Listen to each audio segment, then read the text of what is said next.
اللہ جس کام میں نہ ہو، اللہ جس علم میں نہ ہو، اللہ جس فن میں نہ ہو، اللہ جس کام میں نہ ہو، وہ حلال ہونے کے باوجود حرام ہو جاتا ہے۔ اس اصول کے پس منظر میں ہم مدرسوں کی اہمیت کو سمجھیں۔ اگر یہ مدرسے نہ ہوتے تو کیا اتنا بڑا مسئلہ آپ کو سمجھ میں آ جاتا؟ ان مدرسوں کی برکت سے آپ کو سمجھ میں آ جائے گا یہ اقرا کیا ہے۔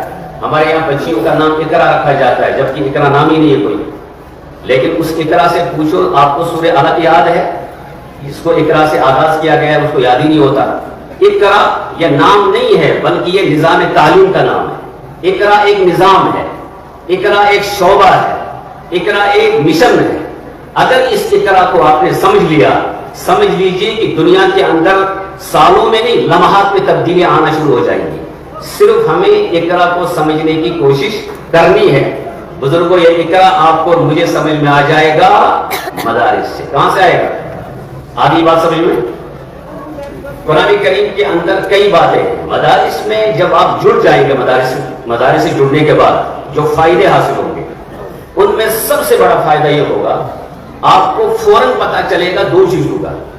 ایک تو یہ کہ یہ جو کام میں کر رہا ہوں یہ صرف میں اللہ کے لیے کر رہا ہوں۔ اس کے لیے یہ ہر مسلمان کو پتہ ہے اللہ کے لیے کر رہا ہوں، اس لیے ہم کہتے ہیں کہ میں اپنے کام میں مخلص ہوں۔ لیکن ایک چیز کا تب تک پتہ نہیں چلتا ہے جب تک مدرسے سے آدمی جڑے گا نہیں۔ اخلاص کا ہر ایک کو پتہ ہے، اور دنیا کے اندر جو ہمارے غیر مسلم بھائی رہتے ہیں وہ بھی مخلص ہوتے ہیں۔ کام کرنے میں، مخلصانہ طور پر کام کرنے میں مسلمان کا ہونا شرط، دنیا کا کوئی بھی انسان مخلص ہو سکتا ہے، لیکن ایک چیز مدرسے سے جڑے بغیر سمجھ میں نہیں آتی۔ علماء کو، اسلاف کو، صحابہ کو، محمد رسول اللہ صلی اللہ علیہ وسلم کو براہ راست قرآن کو پڑھے بغیر سمجھ میں نہیں آتی۔ وہ ہے کہ جو کام آپ اخلاص میں کرنے جا رہے ہیں آیا وہ کام شریعت کے مطابق ہے یا نہیں ہے، اس کا پتہ نہیں چلتا۔ مخلص آدمی کبھی کبھی کوئی کام کرتا ہے مگر بعد میں پتہ چلا کہ شریعت کے ترازو میں جب دیکھا تو وہ کام غیر شرعی تھا۔ مجھے یہ بتائیے کہ دن میں کتنی نمازیں فرض؟ 5 نمازوں کے درمیان 3 اوقات ایسے ہیں جس میں کسی بھی نماز کے پڑھنے کی اجازت، اوقات مکروہہ، دوران طلوع آفتاب، دوران غروب آفتاب، اور ظہر سے پہلے کچھ لمحے مکروہ ٹائم کے ہوتے ہیں، کچھ لمحے یا زیادہ سے زیادہ کچھ منٹ۔ یہ 3 اوقات ایسے ہیں کہ جس میں آدمی نماز شرعی ضابطے اور قانون کے تحت نہیں پڑھ سکتا ہے۔ ایک آدمی کو پتہ ہی نہیں ہے مسئلہ اور اس کو فرصت بھی ہے، 5 وقت کی نماز بھی ادا کرتا ہے، تہجد بھی پڑھتا ہے، اشراق بھی پڑھتا ہے، اور دن کی نمازیں، رات کی نمازیں، اسی میں یہ کہتا ہے میں کیوں اپنا وقت ضائع کروں؟ اوقات کے ضیاع سے بچنے کے لیے غروب آفتاب کے دوران بھی یہ نماز پڑھ لیتا ہے، 2 رکعتیں یہ مکروہ ٹائم میں ادا کر لیتا ہے۔ یہ جو عمل کر رہا ہے یہ عمل صحیح یا غلط ہے؟ یہ عمل تو صحیح ہے نا، نماز تو بہرحال صحیح ہے، 2 رکعتیں نمازیں یہ فی نفسی صحیح ہے، لیکن ان 2 رکعتوں کے ان 3 اوقات میں ادا کرنے کی وجہ سے یہ مخلص آدمی گناہ کبیرہ میں مبتلا ہو جاتا ہے۔ اس بیچارے کو پتہ ہی نہیں ہے۔ جب اس کو بتایا گیا کہ ان 3 اوقات میں نماز کی اجازت نہیں، اب وہ سمجھتا ہے کہ جو میں صحیح کام کرنے کے لیے کرنا ضروری سمجھ رہا تھا شریعت اس کی اجازت۔ اسی لیے بزرگوں ایک یاد رکھیں، جب تک ان مدرسوں کے مضبوط ترین علماء سے آپ نہیں جڑیں گے تب تک مسئلے کی صحیح وضاحت نہیں ہوگی۔ دیوبند سے ایک بہت بڑے عالم مظفر نگر گئے، اور آپ کو تعجب ہوگا وہ بڑے عالم جن کو علم کلام، علم تفسیر، علم حدیث، علم قرآن، جو بانی دارالعلوم دیوبند میں شمار ان کا، ایک بڑے بزرگ سے بیعت کرنے کے لیے گئے۔ کیا کرنے کے لیے گئے؟ لیکن وہ علمی اعتبار سے اتنے بڑے نہیں تھے، روحانی اعتبار سے بڑے تھے۔ جب وہ بیعت کرنے کے لیے گئے تو وہ ان کے استقبال کے لیے باہر آ گئے۔ جب استقبال کے لیے باہر آئے تو ننگے پاؤں آئے، پاؤں میں چپل اور جوتا نہیں تھا۔ اس عالم نے معانقہ کیا، معانقے کے بعد فوراً پوچھ لیا اس بزرگ سے چپل اور جوتا کیوں نہیں ہے آپ کے پاؤں میں؟ وہ بزرگ کہنے لگے جائز نہیں ہے۔ اب اتنے بڑے عالم کے سامنے انہوں نے مسئلہ کہہ دیا کہ چپل اور جوتا پہننا شریعت میں جائز۔ تو اس عالم نے کہا یار میں اتنا بڑا عالم ہوں، مجھے پتا نہیں کہ اس کو کہاں سے مسئلہ معلوم ہو گیا۔ پتہ چلا کہ پوچھنے پر وہ بتانے لگے دراصل قرآن نے زمین کو فرش کہا ہے. سورہ بقرہ ہم پڑھیں گے الذی جعل لکم الارض فراشا، ہم نے اس زمین کو فرش بنایا. وہ بزرگ اور ولی کہنے لگے اس عالم سے آپ اپنے کچن میں اپنے کمرے میں کبھی جوتا پہن کر گئے ہیں؟ انہوں نے کہا کبھی نہیں. کہا کیوں؟ کہا کہ وہاں تو فرش ہوتا ہے.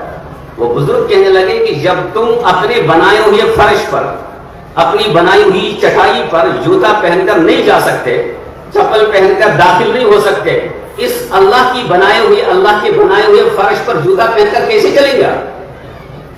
بتائیے دلیل مضبوط ہے یا غیر مضبوط ہے؟ مضبوط ہے نا دلیل. لیکن آپ کو کیسے پتا چلے گا، مجھے کیسے پتا چلے گا مضبوط ہے؟ یہ اسی عالم کو پتا چلے گا جس نے مدرسے میں بیٹھ کر 15 سال گوا دیے. اسی کو پتا چلے گا معاملہ صحیح ہے غلط ہو رہا ہے. اس عالم نے اس بزرگ سے کہا کہ میں تو آیا ہوں آپ سے بیعت کرنے کے لیے، مگر علمی اعتبار سے میں آپ سے بیعت نہیں ہو سکتا، علم مجھے ہی زیادہ معلوم ہے. اس عالم نے فرمایا کہ مجھے ایک بات سمجھائیے، یہ جو الذی جعل لکم الارض فراشا ہے، جس کے بلبوتے پر اب یہ کہتے ہیں کہ زمین پر چپل پہن کر چلنا جائز نہیں ہے، یہ آیت کس پہ نازل ہوگی؟ انہوں نے فوراً کہہ دیا کہ یہ آیت نازل ہوئی ہے جناب محمد رسول اللہ. عالم نے فرمایا کہ جب یہ آیت باقی قرآن کی آیات کی طرح اللہ کے رسول پہ نازل ہو گئی تو اس آیت پر سب سے پہلے کس کو عمل کرنا چاہیے؟ حضور کو عمل کرنا چاہیے. لیکن حضور علیہ السلام پوری زندگی کبھی بھی ننگے پاؤں نہیں چلتے. چمڑے کی چپل پہنی، چمڑے کے جوتے پہنے، خفین پہنا، چلتے چلتے آپ کے خفین پھٹ گئے، جوتے پھٹ گئے. حدیث میں نال کا لفظ آیا ہے، خفین کا لفظ آیا ہے. تو آپ یہ کیسے کہہ سکتے ہیں کہ یہ جائز نہیں ہے؟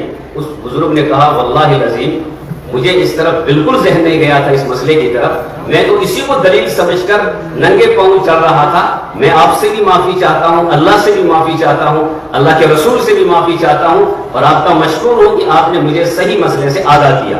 سچ بتائیے بزرگوں، کیا علماء کے بغیر صحیح علم آ سکتا ہے؟ کیا مدرسوں کے بغیر صحیح علم آ سکتا ہے؟ ایک اور مثال سنیے. میں نے خود کتاب میں پڑھا ہے، عرب عالم نے کتاب لکھی ہے، اس میں حدیث اس نے کوٹ کی ہے. حدیث میں ہے من استجمر فلیوتر، جو آدمی بیت الخلا جائے، کہاں جائے؟ اسے چاہیے کہ وہ وطر کرے. ان علاقوں میں اور ہمارے یہاں علاقوں میں لکڑی کے بیت الخلا ہوتے ہیں. اب تو آہستہ آہستہ اس کو بھی صاف کیا جا رہا ہے. وہاں مٹی رکھی ہوتی ہے. حدیث میں ہے نبی علیہ السلام نے فرمایا کہ جب تم بیت الخلا چلے جاؤ، بڑے پیشاب سے فارغ ہونے کے بعد یا چھوٹے سے فارغ ہونے کے بعد تم وطر کرو. کیا کرو؟ کیا کرو؟ وطر. اب ایک جوان گیا حدیث پڑھنے کے بعد اور وضو نے بیت الخلا چلا گیا، پیشاب سے فارغ ہو گیا، بغیر وضو کے سیدھے آ کر مسجد میں وطر کی نماز شروع کر دی. اب ایک بزرگ نے اس کو پکڑ لیا، کہنے لگا یہ کیا ہو رہا ہے؟ کہنے لگا کیا ہو رہا ہے؟ نماز ہو رہی ہے. کہا کہ تم نے جو پیشاب کیا تمہیں تو وضو کرنا چاہیے، استنجا بھی کرنا چاہیے. وہ فوراً کہنے لگا وضو اور استنجا کی ضرورت نہیں ہے، حدیث میں ہے پیشاب کے بعد وطر پڑھو. پیشاب کے بعد کیا پڑھو؟ وطر پڑھو. اس نے کہا انا للہ و انا الیہ راجعون. ہم نے تو کبھی نہیں سنا کہ کوئی شخص پیشاب کرے اور اس کے بعد کیا پڑھے؟ وطر پڑھے. اب آپ ہی حضرات سے اگر پوچھا جائے کیا وطر کہیں پیشاب کے بعد بغیر وضو کے آپ لوگوں نے پڑھی ہے؟ لیکن آپ اور ہم، میں اور آپ، جب ہم سنیں گے کسی عالم سے وطر کا مسئلہ، وطر، تو ہمارا ذہن ایک ہی چیز کی طرف چلا جائے گا، وہ ہے وطر کی نماز. وہ کیا ہے؟ وطر کی نماز. لیکن جب آپ کسی عالم سے پوچھیں گے، مدرسے کے مفتی صاحب سے پوچھیں گے، وہ کہے گا نہیں، وطر کے بہت سارے معنی ہیں.